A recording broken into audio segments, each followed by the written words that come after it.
क्षण के हैला बाह्य दृष्टि विषंभर। लज्जित हैया किछु कहे उत्तर। आज यामी के मत से सूत्र बखानिलु।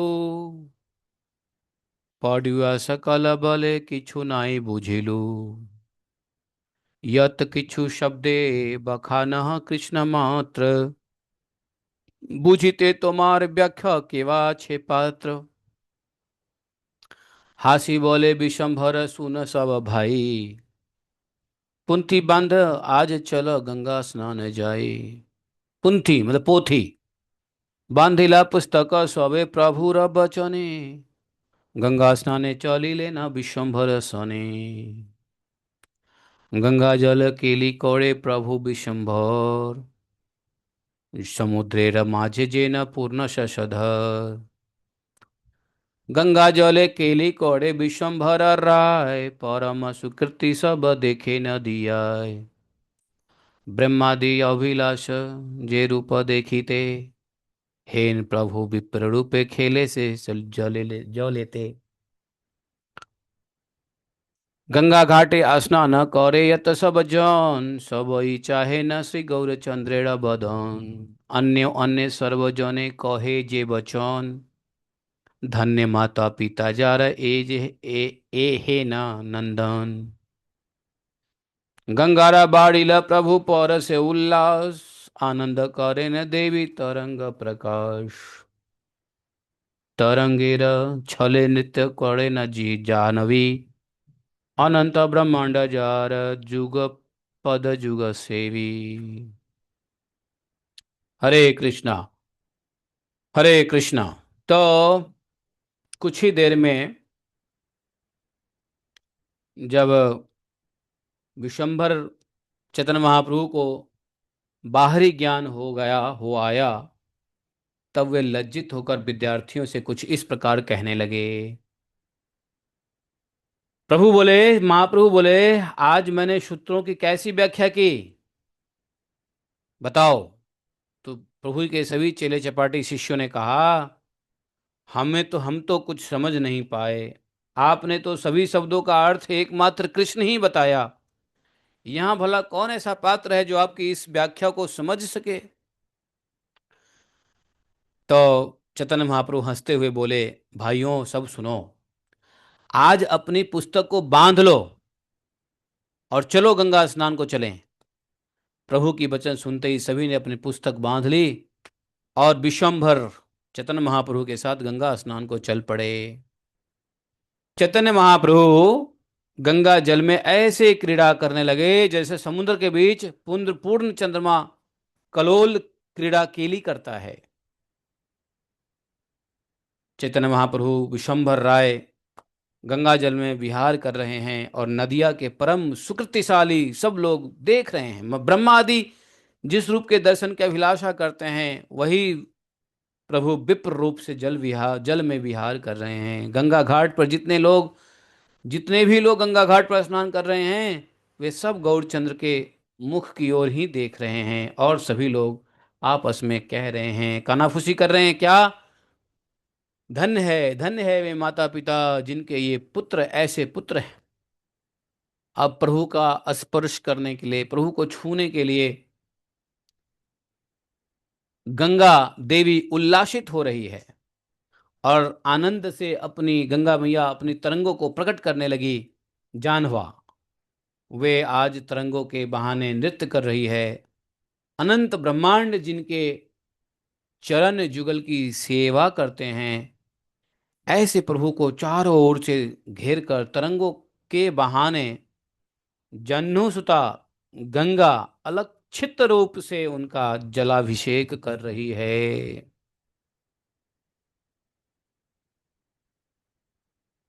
केवल वेद ही इन सब लीलाओं का मर्म जानते हैं। कालांतर में सब पुराणों में भी यह लीलाओं का मर्म प्रकाशित होगा। फिर स्नान करिय गृहे आई लेना विश्वम्भर। चलिला पाडुया वर्ग यथा जाहर घर। तो घर आकर प्रभु ने वस्त्र बदलकर पैर हाथ धोए, और पैर हाथ धो करके तुलसी में जल देकर तुलसी को सिंचन किया। फिर यथाविधि श्री गोविंद का पूजन करके घर में भोजन के लिए जाके बैठे। माता ने तुलसी मंजरी के सहित दिव्य अन्न प्रभु के सम्मुख लाकर रखा।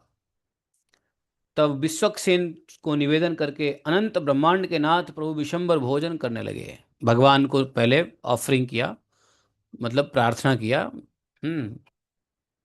विश्वक्सेन को निवेदन करके, जैसे हम लोग महाप्रसादे गोविंदे करते हैं ना, तो महाप्रभु ने भी अपना कुछ भोजन के मंत्र पढ़े होंगे और पढ़ करके फिर भोजन किया। और प्रभु का प्रसाद ग्रहण करते समय जगत माता सची देवी सामने बैठी थी, और जो उनकी पत्नी थी विष्णु प्रिया, वो घर के अंदर बैठी थी।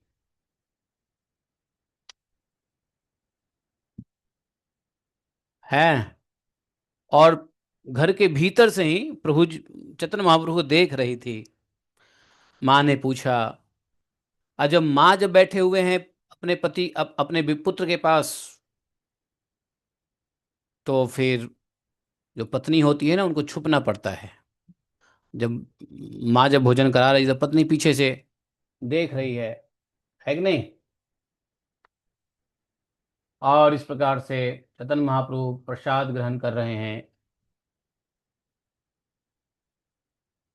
तो सची देवी माता ने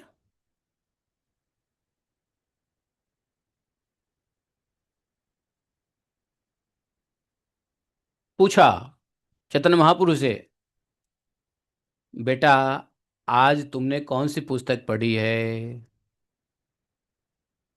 माए मतलब माता जी को बंगाली में माए कहते हैं। हम लोग भी अपनी माता को माए ही कहते हैं, ए माए। तो माए कहते हैं मिथिला में भी और बंगाल में भी। आप लोगों के यहाँ क्या कहते हैं माए को?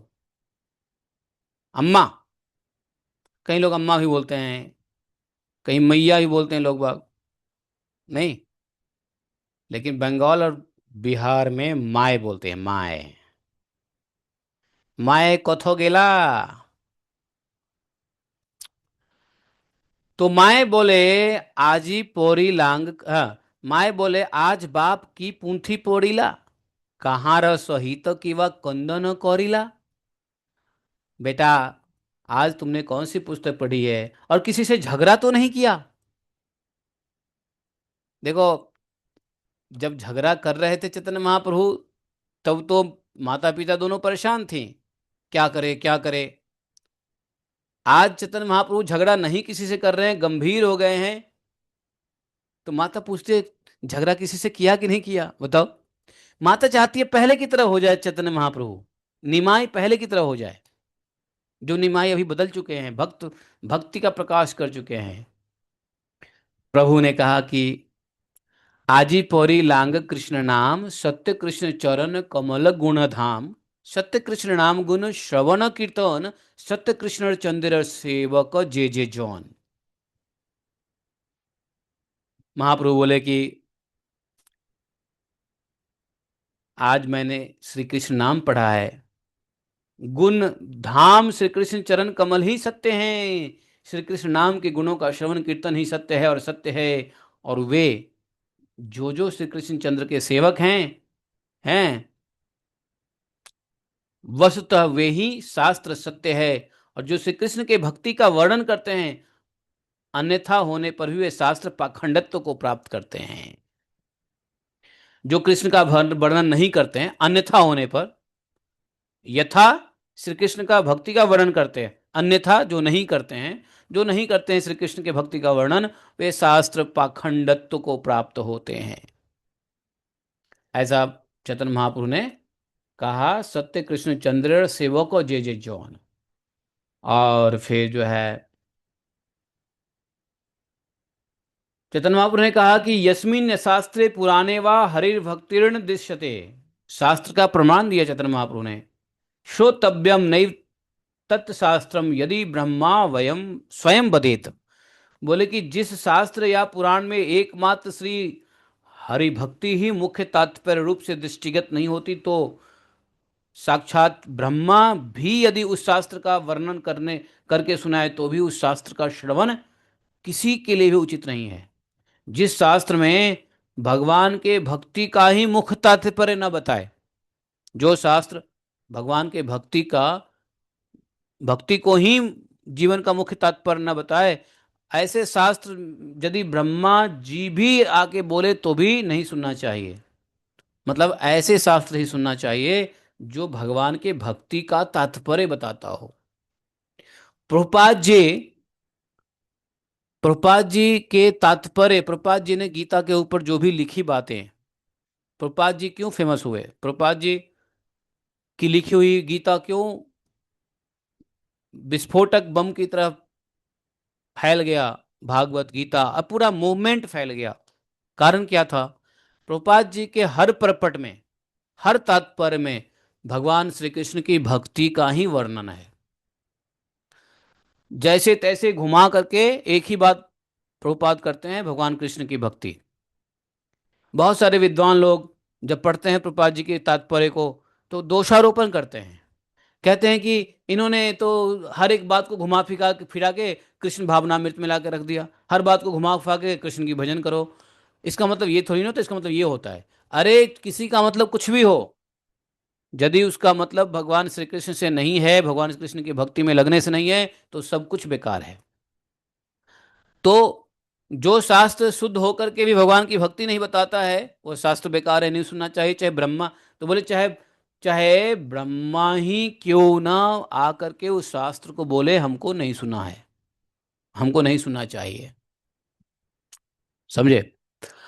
और यदि कितना भी अशुद्ध है लेकिन भगवान के भक्ति का वर्णन है, तो उससे बड़ा शुद्धतम ग्रंथ नहीं है। तो गोपाल जी इस प्रकार से ये बात चैतन्य महाप्रभु भी कह रहे हैं, नहीं? चैतन्य महाप्रभु भी यही बात कह रहे हैं कि भैया यस्मिन शास्त्रे पुराणे वा हरि भक्तिर न दृश्यते। ऐसे शास्त्र पुराण जिसमें हरि भक्ति नहीं दिखाई देता, श्रोतव्यम नैव तत्शास्त्रव्यम यद ब्रह्मा स्वयं वदेत। अगर ब्रह्मा भी स्वयं बोलते हैं, चांडाल चांडाल न है यदि कृष्ण बोले। चांडाल चांडाल नहीं रह जाता है यदि कृष्ण कृष्ण करता है, कृष्ण का नाम जपता है। विप्र विप्र न है यदि असत पथे चोले। ब्राह्मण ब्राह्मण नहीं है जो असत पथ में चलता है, लेकिन चांडाल चांडाल नहीं है जो भगवान कृष्ण का नाम जप करता है। कितनी अच्छी बात बताया। आप लोगों को ये सब प्रचार में काम आएंगे, महाप्रभु के शब्द, महाप्रभु के व्याख्यान। माता जी को कह रहे हैं महाप्रभु, नहीं? इसलिए कितना भी अशुद्धि हो क्यों ना हो, प्रभुपाद जी ने क्या किया, अपने परपट में सिर्फ भगवान की भक्ति की ही बात बताई। इसलिए वो शुद्धतम से भी शुद्ध है, और जो शुद्ध है वही विख्यात होता है। और इसलिए प्रभुपाद जी का सारा कार्य पूरा देश भर में फैल गया। साक्षात उदाहरण है। चैतन्य महाप्रभु बोले, सुनो माता, श्री कृष्ण भक्ति के प्रभाव को सुनो और सब प्रकार से श्री कृष्ण में ही अनुराग करो। माता को भगवान ने यही बात तो बताया था, कपिल भगवान ने माता देवहूति को, नहीं? भगवान के ऊपर ध्यान करो, साधु का संग करो। क्यों करो? जो साधु भगवान को ध्यान करते रहते हैं, भगवान का भजन करते हैं, ताकि उनके संग में रहने से तुम्हारा भी भजन बनेगा, उनसे भगवान के बारे में सुनने को मिलेगा। और जितने बार सुनोगे भगवान के बारे में, तुम्हारा चित्त भगवान में लगा रहेगा। इसलिए साधु संग करो, भगवान का भजन करो। यहाँ वही बात माता जी को कह रहे हैं। हाँ, हाँ, मैं कपिल भगवान की बात कर रहा हूं, लेकिन चैतन्य महाप्रभु ने भी कपिल भगवान की बात की है। क्या? कपिलेर भावे प्रभु जननीर स्थाने, जे कहिला ताई प्रभु कहे ए खाने। हाँ, कह रहे हैं जो कपिल भगवान ने कहा अपनी माता को देवहूति माता को जो उपदेश दिया, वैसे ही उपदेश यहाँ सची माता को भगवान कहते हैं। शून शून माता कृष्ण भक्तिर प्रभाव, सर्वभाव करे कर माता कृष्ण अनुराग। तो बोले कि ए माय सुनो, श्री कृष्ण भक्ति के प्रभाव को सुनो, और सब प्रकार से श्री कृष्ण में ही अनुराग करो। है श्री कृष्ण के सेवक का कभी नाश नहीं होता। कृष्ण कृष्ण सेवे केर माता, कभू नाही नाश। काल चक्र डोराए देखिया कृष्ण दास। अरे श्री कृष्ण दास अर्थात कृष्ण के भक्त को देखकर तो काल चक्र भी डरता है। कृष्ण भक्त का कभी नाश नहीं होता। गर्भवास में एवं जन्म और मरण के समय जीव को जितना भी दुख होता है, हे माता, श्री कृष्ण सेवक को उसका कुछ भी अनुभव नहीं होता। इसलिए भगवान के भक्त को न जन्म के कष्ट होते हैं न मृत्यु के कष्ट होते हैं, जब भगवान की भक्ति अच्छा करता हो तो। हम जैसे हमारे जैसे करने वाले नहीं, शुद्ध भक्त जो लोग होते हैं भगवान के भक्त, वो उनको जन्म मृत्यु से कोई फर्क नहीं पड़ता, क्योंकि उनके कष्ट उनको प्रभावित नहीं करता है। इसलिए भगवान की आज्ञा से कहीं जाए कोई फर्क नहीं पड़ता। सिर्फ भगवान के भक्तों का संग और भगवत बना रहे। चैतन्य महाप्रभु ये बात कह रहे हैं कि गर्भ बासे यत दुख जन्मे वा मरणे, कृष्ण ड सेवक माता किछु आई न जाने। जग तेरा पिता कृष्ण जेना भजे बाप, पितृद्रोही पातकीर जन्म जन्म पाप। चित्त दिया शूना माता, जीवे रजे गति, कृष्ण ना भजिले पाए एते क दुर्गति। मारिया मारिया पुनः पाए गर्भवास, सर्व अंगे हय पूर्व पापेर प्रकाश।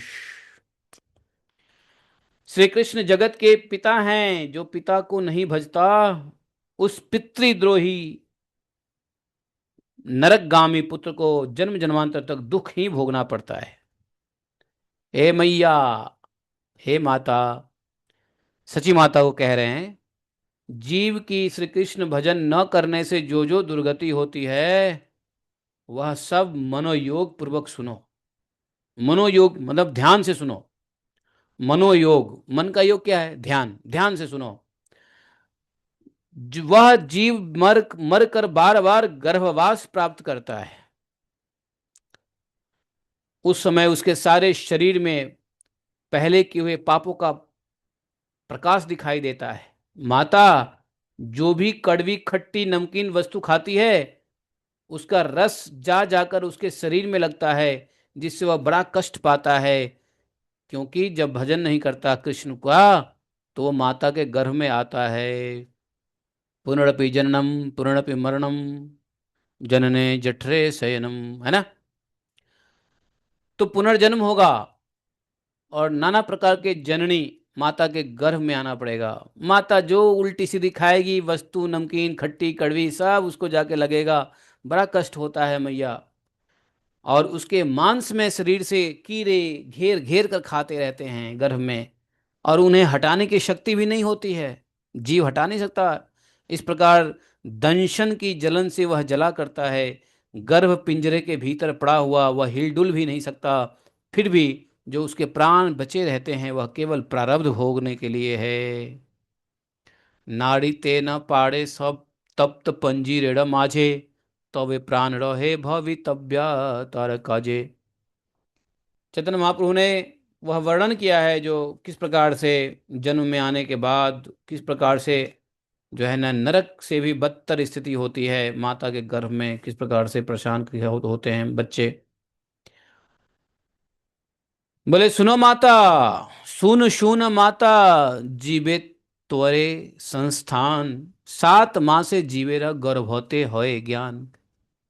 अच्छा, ये बात, ये सारी बात ये चैतन्य महाप्रभु जो कह रहे हैं, ये सब कपिल भगवान ने कहा है।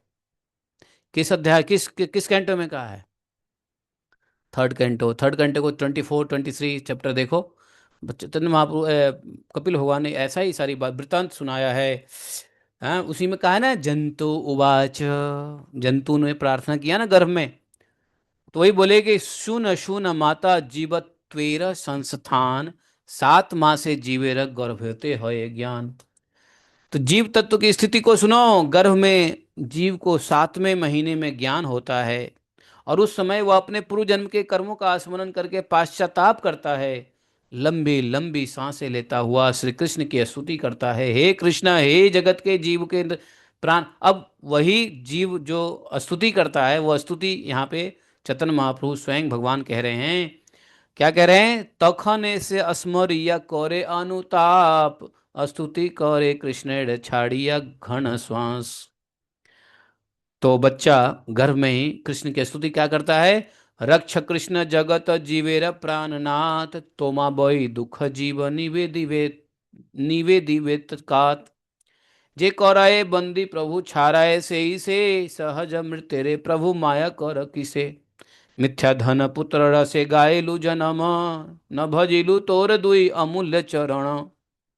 जे पुत्र पोष न कैलु अशेष विधि में विध में, कोथावा से सब गेल मोर एई कर्मे। तो जीव कहता है, हे कृष्ण, हे जगत के जीवों के प्राणनाथ, रक्षा करो।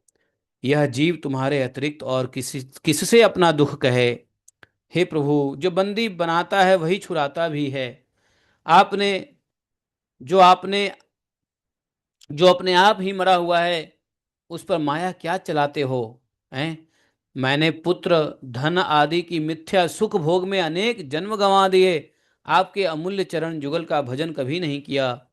यदि पुत्र आदि को मैंने अनेक अनेक अधर्म करके पुत्र आदि को मैंने अनेक अनेक अधर्म करके पाला पोषा था, हैं, मेरे उन कर्मों के फलस्वरूप वे न जाने कहाँ चले गए। अब इस दुख में मुझे कौन छुड़ाए? इस समय तो तुम ही मेरे वास्तविक बंधु हो, सखा हो, मेरा उद्धार करो। अब मालूम हुआ कि सत्य तो एकमात्र तुम्हारे श्री चरण ही हैं। हे प्रभु, हे कृष्ण, रक्षा करो, पाहि माम। मैं तुम्हारी ही शरण ली है, मैंने, और तुम्हारे जैसे कल्पतरु प्रभु को छोड़कर मैं प्रमादी बन करके असत पथ का पथिक बन रहा था। यह दंड उचित ही है, परंतु दंड तो तुम दे ही चुके हो। हे महाशय, कृष्ण महाशय, अब तो कृपा करो, कृपा करो, कृपा करो, कि मैं तुमको अब कभी ना भूलूं, चाहे कहीं रहूं, कहीं जन्मूं, कहीं मरूं, जहां तुम्हारे यश का प्रचार न हो, जहां वैष्णव जन न हो, जहां तुम्हारा लीला महोत्सव न होता हो, वह स्थान चाहे इंद्रलोक ही क्यों न हो, वह मुझे नहीं चाहिए। तो यहाँ पे जंतु उवाच जो कहा है, वही जंतु जंतुवाच करके प्रार्थना किया है ना, कपिल भगवान ने बताया देवहूति माता को, वैसा वैसा ही जीव जो प्रार्थना करता है वो भगवान सची माता को बता रहे हैं। तो बोले कि मैं ऐसी कृपा करो कि अब मैं तुमको कभी ना भूलूं, चाहे कहीं जन्म लूं, कहीं मरूं, जहां तुम्हारे यश का प्रचार नहीं हो, जहां वैष्णव जन नहीं हो, जहां तुम्हारा लीला महोत्सव न हो, ऐसे स्थान यदि इंद्रलोक भी क्यों न हो, वह मुझे नहीं चाहिए। अमेरिका क्यों न हो, मुझे नहीं चाहिए। ऑस्ट्रेलिया कनाडा क्यों न हो, मुझे नहीं चाहिए। मुझे तो वहाँ चाहिए जहाँ वैष्णव जन भजन कर रहे हैं। लेकिन आजकल ऑस्ट्रेलिया कनाडा में भी वैष्णव लोग भजन कर रहे हैं, इसलिए चिंता मास्तु, चिंता मत करो। ठीक है? ऑस्ट्रेलिया में हो, कनाडा में हो, अमेरिका में हो, तो वहाँ भी भगवान का मंदिर गया हुआ है, और वहाँ भी भजन करो। हाँ, पहले की बात थी, चैतन्य महाप्रभु के समय में ऐसा था। लेकिन अब तो ऐसा नहीं है। भगवान की कृपा, चैतन्य महाप्रभु की कृपा से दूर दूर तक भक्त भगवान का भजन कर सकते हैं। तो अगर आप अमेरिका में बैठ के भजन कर रहे हो, तो उसमें चैतन्य महाप्रभु की ही कृपा है। बोलो श्री चैतन्य महाप्रभु की जय, नित्यानंद राम की जय। न यत्र वैकुंठ कथा सुधापगा, न साधवो भगवतस्तताश्रय, न यत्र यज्ञेश मखा महोत्सवा, सुरेश लोको अपि न वै ससेव्यतम। तो आपको विदेश में भगवान की भक्ति मिल गई है, लेकिन आप मत सोचो कि अब भक्ति तो यहीं हो रही है, अब यहीं रह जाएं। नहीं, जाना कहाँ है? पहले गोलोक वृंदावन भारतवर्ष मध्य, और यहां से जाना है ऊपर वाला गोलोक धाम में। ठीक है? तो पहले कहाँ जाओगे? पहले एम्बेसी में जाओगे। तो भारत में जो गोलोक धाम है ये एम्बेसी है। ठीक है? यहाँ से फिर आपको उस कंट्री में भेजा जाएगा, गोलोक धाम में। तो जब भगवान की कृपा होती है, तो और कृपा प्राप्त करने के लिए क्या करना चाहिए? भगवान के करीब चले जाना चाहिए, जहां पे और कृपा प्राप्त हो, सहज कृपा प्राप्त हो, सोने से ही कृपा प्राप्त हो, रोने से ही कृपा प्राप्त हो, बैठे रहने से, प्रसाद खाने से ही कृपा प्राप्त हो, ऐसी जगह पे चले जाना चाहिए। और जीव क्या कह रहा है? हे प्रभु, यदि आपकी स्मृति निरंतर बनी रहे तो यह गर्भवास का दुख भी मेरे लिए अच्छा है। मैं नहीं चाहता कि बाहर निकलना। यदि आपकी स्मरण बना रहे, आपकी मैं याद करता रहूं, तो ये दुख भी ठीक है, क्योंकि गर्भ के बाद भी तो दुख ही दुख है संसार में। तो यदि आपका याद है रहा है तो भी हम ये दुख ठीक है, अच्छा है। हे प्रभु, अब तो बस ऐसी कृपा करो, जहां आपके पाद पद्मों का स्मरण न रहे वहां मुझे मत डाल देना। अब मान लो जीव कह रहा हो कि मुझे रुवांडा में मत डाल देना, मुझे युगांडा में मत डाल देना, मुझे जो है मंगोलिया और ये अफगानिस्तान में मत डाल देना, मुझे ऐसी जगह मत डाल देना जहां मुझे आपकी याद ही ना आए, आपके भक्तों का दर्शन न हो। हैं?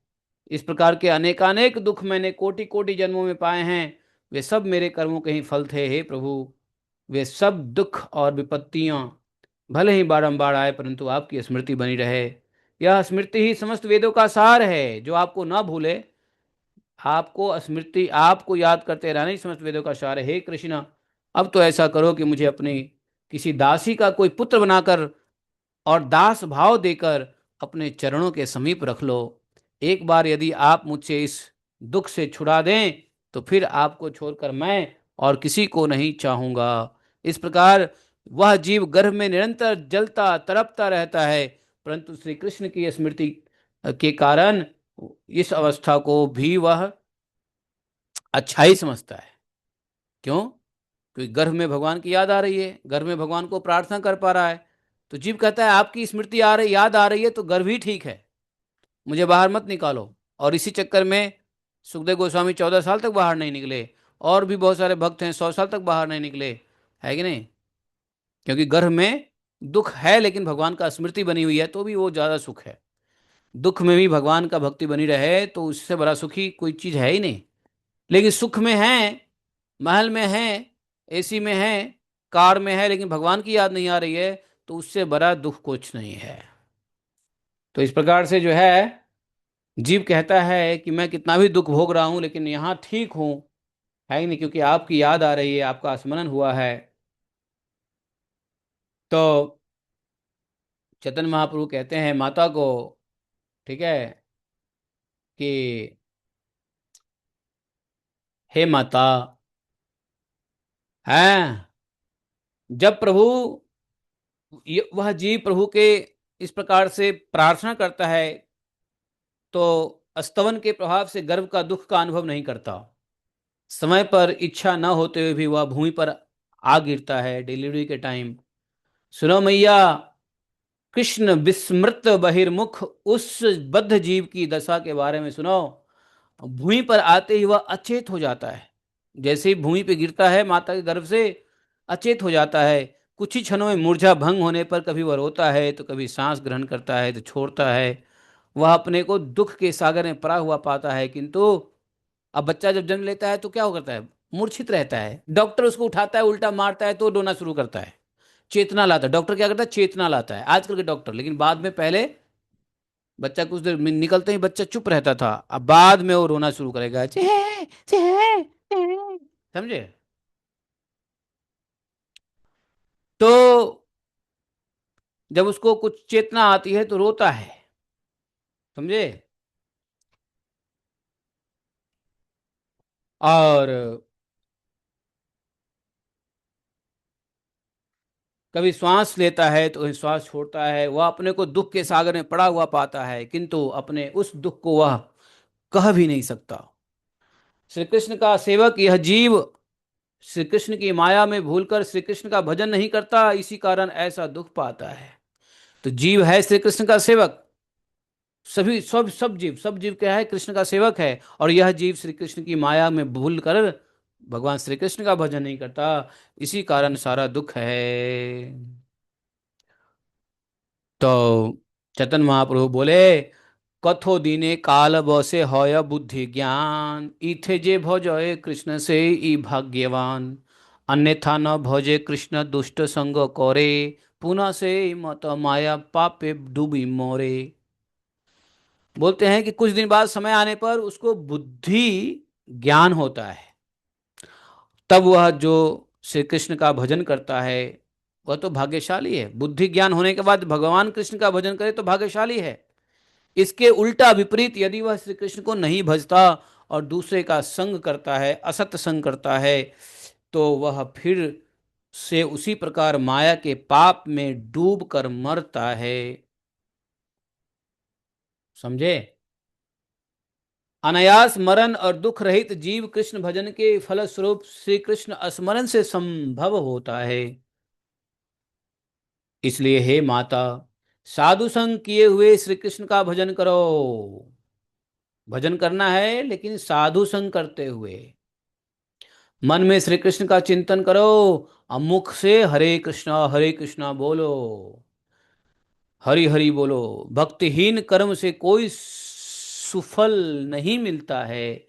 भक्तिहीन कर्म वही है जिसमें दूसरों की हिंसा हो। तो इस प्रकार से चैतन्य महाप्रभु ने कपिलेर प्रभावे प्रभु माये रे सिखाए, सुनिय से ही वाक्य सोची आनंद मिलाए। इस प्रकार प्रभु कपिल देव के भाव में अवस्थित होकर माता को शिक्षा दे रहे थे, और माता भी उन वाक्य को सुनकर बड़े आनंद में निमग्न हो रही थी। क्या भोजन के समय, क्या शयन के समय, क्या जगे हुए अवस्था में प्रभु अब तो श्री कृष्ण के अतिरिक्त अन्य कुछ भी नहीं कहते थे। माता कुछ पूछती तो कृष्ण कृष्ण कृष्ण, छात्र कुछ पूछते तो कृष्ण कृष्ण कृष्ण, जो कुछ भी। अखे अखे अख खंडिल भक्तेर दुख शा, पाखंडीर नाश महाप्रभु विशंबर हईल प्रकाश। जब महाप्रभु विशंबर का प्रकाश हो गया, तब भक्त के दुख दूर होने लगे, पाखंडियों का विनाश प्रारंभ हो गया है। जो प्रभु पहले महाविद्या रस में निमग्न रहते थे, हैं, जो महाप्रभु विद्या रस में लगे रहते थे, वे ही अब श्री कृष्ण के अतिरिक्त अन्य कुछ नहीं जानते। विद्यार्थी लोग पढ़ने के लिए सवेरे ही प्रभु के पास आ गए, और त्रिलोकीनाथ प्रभु उनको पढ़ाने के लिए जाकर बैठ भी गए, फिर भी उनके जीवा पर श्री कृष्ण नाम के अतिरिक्त और कुछ आता ही नहीं था। तो चेले चपाटी शिष्य लोग बोले, महाप्रभु के शिष्य लोग बोले, विद्यार्थी गण, के सिद्ध वर्ण समाम्नाय। तो चैतन्य महाप्रभु बोलते थे, सभी वर्णों में नारायण ही सिद्ध हैं। है? शिष्य बोले, पंडित उचित व्याख्या करो। शिष्य बोला कि वर्ण कैसे सिद्ध हुए हैं?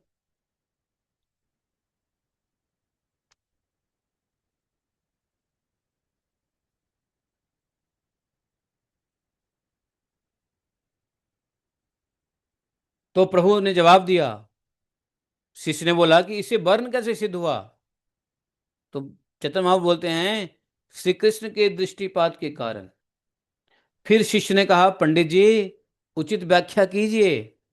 तो चैतन्य महाप्रभु बोले, सब समय श्री कृष्ण का स्मरण करो, और ठीक से, कहते हैं सम्यक आमनाय, तो श्री कृष्ण भजन को ही कहते हैं। सम्यक आमनाय अर्थात सम्यक व्याख्या। सभी शास्त्र आदि मध्य और अंत में श्री कृष्ण भजन को ही बताते हैं। प्रभु की व्याख्या को सुनकर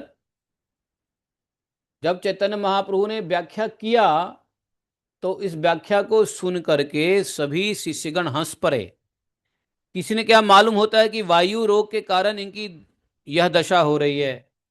तो शिष्य ने पूछा, आप कैसी व्याख्या कर रहे हैं? प्रभु ने उत्तर दिया, जैसा शास्त्र प्रमाण से सिद्ध है ऐसी व्याख्या कर रहा हूं। प्रभु ने फिर कहा, यदि तुम अभी इसे नहीं समझ पा रहे हो तो दोपहर बाद मैं तुम्हें भली भांति समझा दूंगा।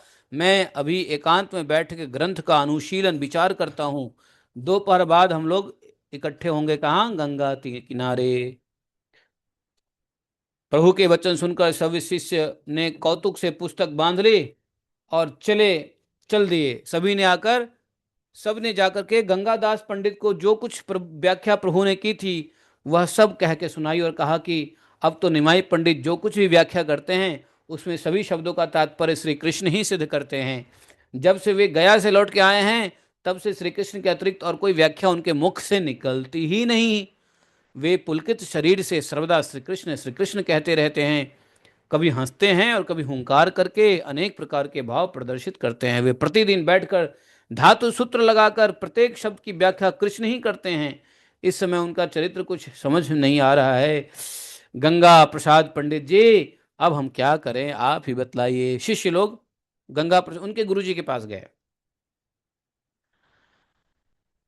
अब गंगादास तो चैतन्य महाप्रभु के भी गुरु थे। जब गंगादास को चैतन्य महाप्रभु की बात सुनकर शिष्यों की बात सुनकर के हंसी आई और गंगादास जी बोले, आज तो तुम सब अपने घर जाओ, कल सवेरे आना और आज संध्या में मैं उनको समझा दूंगा कि वे किसी अच्छी प्रकार से पुस्तक को पढ़ावे। तुम सभी शाम को उनके साथ आ जाना। सभी विद्यार्थी बड़े प्रसन्न होकर के घर चले गए और फिर सायंकाल विशंबर के साथ आ गए। प्रभु ने आते ही गुरुदेव के चरणों में प्रणाम किया और गुरुदेव ने भी विद्या लाभ हो ऐसा कहकर आशीर्वाद दिया। अब विद्या की क्या जरूरत है? गुरुजी बोले, वत्स विशंभर, बेटा विशंभर मेरी बात सुनो। ब्राह्मण के लिए अध्ययन कोई कम सौभाग्य की बात नहीं है। तुम्हारे नाना नीलांबर चक्रवर्ती और पिता जगन्नाथ मिश्र बड़े विद्वान थे। तुम्हारे इन दोनों कुल में कोई भी मूर्ख नहीं है। तुम भी टीका की व्याख्या करने परम योग्य हो। यदि तुम अध्ययन छोड़ने पर ही भाई यदि अध्ययन पढ़ाई लिखाई छोड़ने पर ही भक्ति होती है तो तुम्हारे पिता और नाना क्या भक्त नहीं थे? यह समझकर अच्छी तरह से पढ़ाई करो। अध्ययन करने पर ही वैष्णव ब्राह्मण होता है। मूर्ख विप्र अर्थात मूर्ख ब्राह्मण अच्छे बुरे को कैसे जानेगा है? यह जानकर तुम कृष्ण कहो और अध्ययन करो। जब तुम जाकर अच्छी तरह से शास्त्र पढ़ाने के लिए बैठो, यदि तुमने विपरीत अर्थ किया तो तुम्हें सिर के साथ मतलब तुम्हारे तुम्हारे तुम्हारी कसम, तुम्हारे सर की कसम है सौगंध लिया, उनके सर पे हाथ रख के सौगंध लिया कि तुम विपरीत अर्थ मत करना, ठीक से पढ़ाओ। ऐसे वचन सुनकर श्री गुरुदेव बड़े तो हुआ क्या?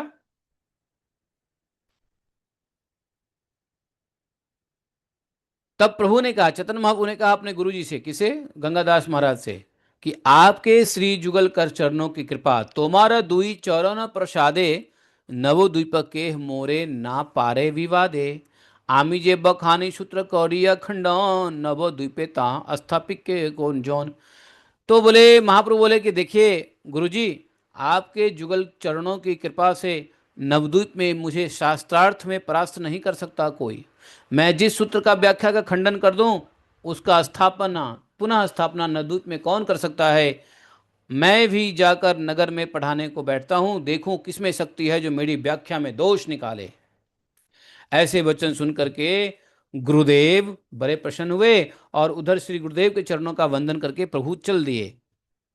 वेदपति और सरस्वती के पति जिनके शिष्य हैं, बताओ, उन श्री गंगादास पंडित के श्री चरणों में मेरा नमस्कार है। श्री गंगादास पंडित के लिए इससे बढ़कर साध्य और क्या हो सकता है कि 14 भुवनों का आराध्य देव उनके शिष्य हैं। ये वही गंगादास जी हैं जो भगवान के समय में क्या बन के आए थे?